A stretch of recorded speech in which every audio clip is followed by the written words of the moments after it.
Hello and welcome to Soul Food Cooking. Today I'm going to be doing something a little different. Many have asked, how do I make my cooking videos? So today I thought I would share with you how things work behind the scenes at Soul Food Cooking. I'll start off by telling you about my lighting. I used to use soft boxes in a classic 3-point setup. Now my go-to key light is a Godox SL60W.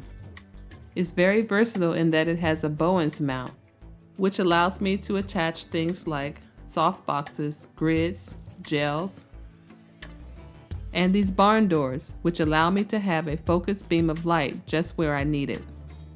Another thing I like about this light is that I can remotely control its intensity. I eliminated the need for a 3-point light setup by changing out my kitchen lights with Philip Hue bulbs. I can make them any color I want, including white, which I use to shoot my videos. Now we'll talk about cameras. When I first started making my YouTube videos, I was using a Canon Rebel T1i. This is sample footage from my first video. And as you can see, it was less than stellar.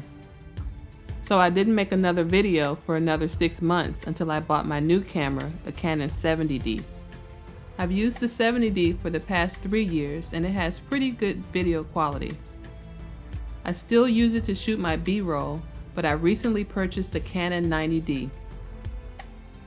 If you ever use the 70D or 80D, then the functions and layout of this camera will be very familiar to you.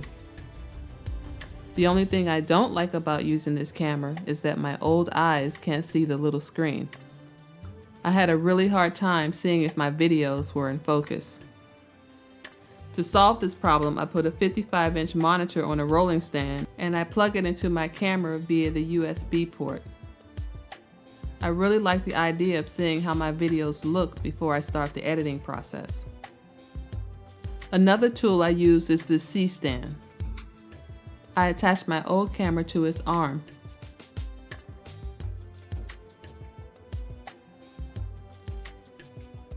This allows me to take overhead shots such as these.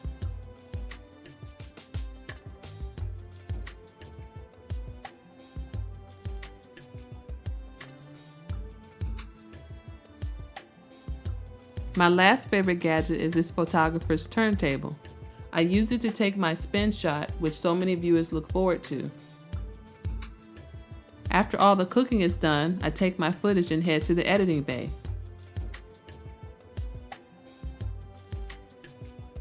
I edit my footage using Adobe Premiere Pro. I have to admit that Premiere Pro hasn't been the easiest program to learn, but after using it for a couple of years, it has gotten a whole lot easier. Finally, I export my audio over to Adobe Audacity, and after tweaking the sound, I export the clip back to Premiere Pro. Here in my kitchen, the star of the show has always been the food. I never share a recipe that hasn't been tried, tested, and perfected. I try to provide you with clear and easy instructions and show you exactly how to carry them out. I really hope you enjoy my videos. If you have, thanks for watching and don't forget to subscribe to Soul Food Cooking. Hello and welcome to my channel. We're getting to share with you the foods that I love to make and my recipes. A soul food cooking class, you will learn to grab